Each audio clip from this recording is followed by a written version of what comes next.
Olá, meus queridos amigos do YouTube, tudo bem com vocês? Aqui é o Diego e sejam muito bem-vindos ao canal. As picapes transformadas foram febre na década de 80 e 90 e sofreram toda sorte de modificações, com aerofólios, cores berrantes, inspirações e automóveis que deram um visual um tanto, no mínimo, curioso.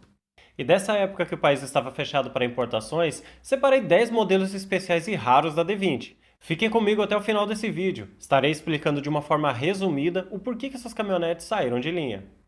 Ainda não é inscrito? Chegou aqui de paraquedas? Inscreva-se aqui no canal, deixe o seu like e ative o sininho das notificações. Fazendo isso, você fica por dentro de vídeos novos aqui, conhece a história do seu carro favorito e ainda fortalece o canal. Já deixou seu like? Se inscreveu aqui no canal? Agora tá tudo certo. Segue a vinheta.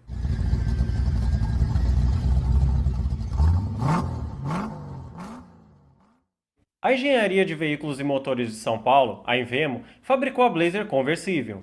O modelo possui muitos opcionais, como ar-condicionado, geladeira, sistema de som completo, rodas e pneus especiais, vidros Ray-Ban, pintura personalizada e até um kit para levantar a suspensão. Sua capota era inteiriça, feita de fibra de vidro e fixada no chassi por parafusos, não possuindo caçamba, sendo por essa razão mais apropriada para viagens e passeios, e não para transporte de cargas. Tratava-se de um Blazer descapotável, que rivalizava com a F1000 Magnum do mesmo segmento. Depois que você assistir esse vídeo, tem um link na descrição com os 10 modelos especiais e raros da F1000, confira.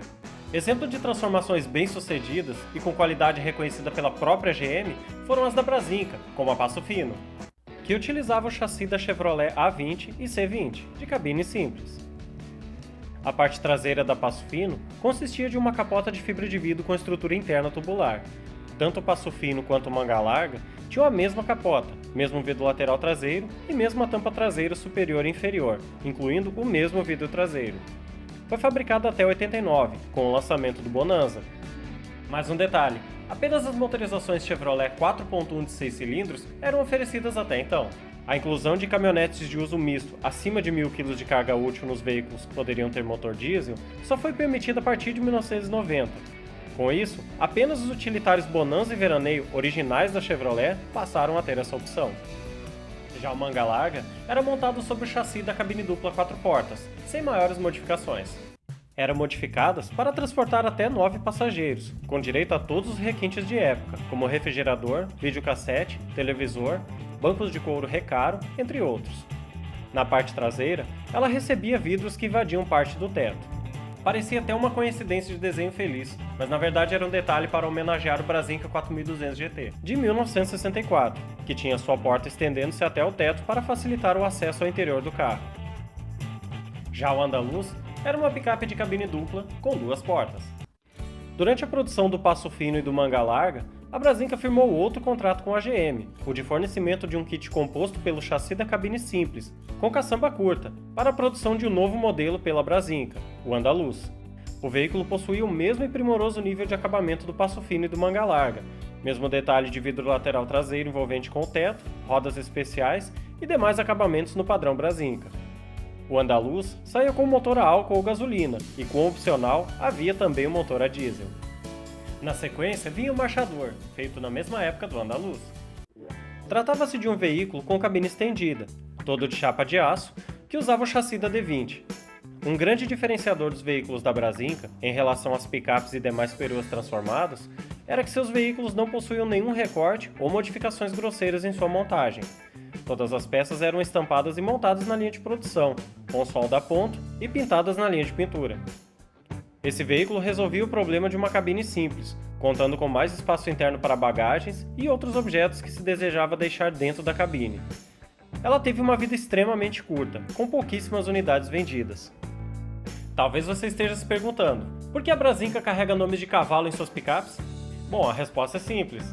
A família Moura, dona da Brasínca, possuía um aras no interior de São Paulo, onde criavam cavalos de raça, daí a inspiração para o nome de seus veículos. Bom, saindo de cavalo para boi, na sequência vem as D20 Nelore, da empresa Brascar de Minas Gerais. Possuíam linhas corretas, sem os exageros estilísticos muitas vezes apresentados pelas concorrentes. Batizadas de Nelore, eram construídas em chapa de aço com um tratamento anticorrosivo e dispunham de desenho especial. Tinham revestimento interno em veludo, 2 bancos reclináveis com console central ou 3 individuais na dianteira e grande número de opcionais. O serviço de transformação das picapes durou até 2007, tendo sido produzidos mais de 2.000 unidades desde o surgimento da marca, em 89.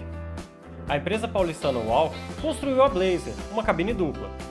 O alongamento das cabines era realizado com chapas de aço, estampadas e soldadas.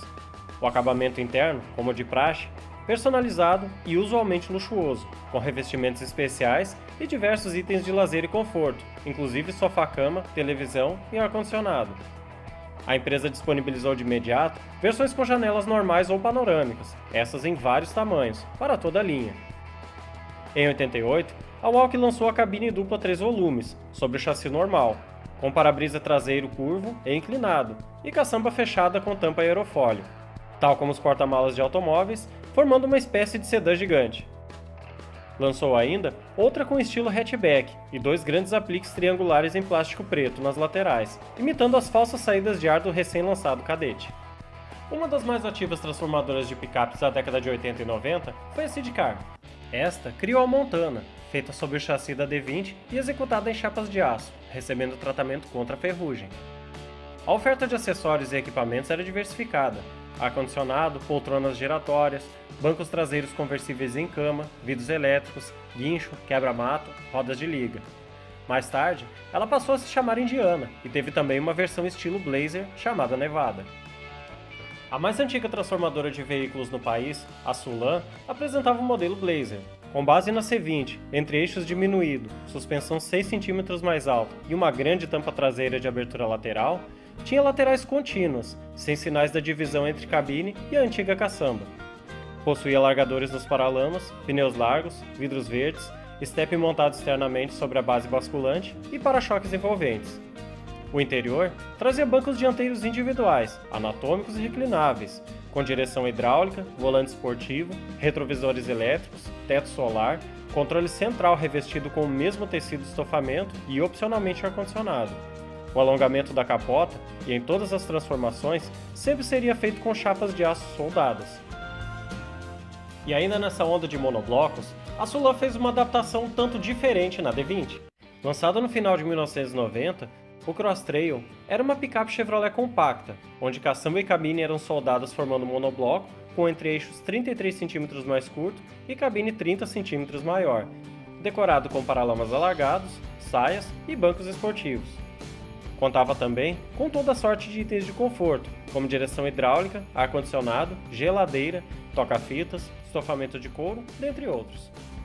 Bom pessoal, assim como eu tinha prometido para vocês no início do vídeo, eu vou explicar de uma forma resumida, não entrando em questões econômicas da época, nem jurídicas. Eu só vou explicar resumidamente o porquê essas picapes saíram de linha, porque essas transformadoras pararam com seus trabalhos.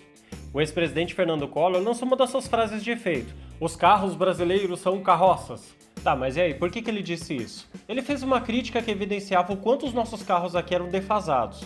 E além disso, eles eram muito caros também. E isso mostrava claramente o monopólio do setor, que era formado pelos grandes empresários, pelos lobistas e pelos sindicatos. Certo ou errado quanto à afirmação do Collor, a questão é que todos os carros foram colocados no mesmo patamar de carroças, sendo os carros de série ou fora de série. E as picapes transformadas, como no caso desse vídeo, elas não possuíam uma tecnologia superior, elas eram apenas cabines melhoradas e luxuosas, não tinha nada de novo, não tinha nada de moderno nelas. Não existia ABS, eram tecnologias inexistentes aqui no Brasil. E além dos veículos nacionais já serem muito caros, essas transformações em alguns casos chegavam a custar mais do que o dobro da picape. Enfim, o Collor abriu o mercado para os importados, que antes eram taxados já de uma forma proibitiva. Todo esse conforto, segurança e performance de alguns modelos, eles eram oferecidos em linha, já não tinha aquela necessidade de estar pagando mais caro para ter isso. Bom, nesse cenário a migração foi quase que imediata.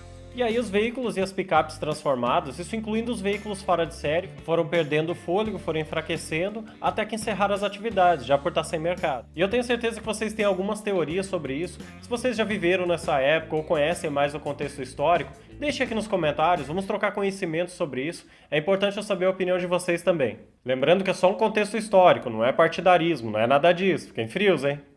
Fiquem aí com alguns modelos especiais aí da série 20 que eu não listei nesse top 10.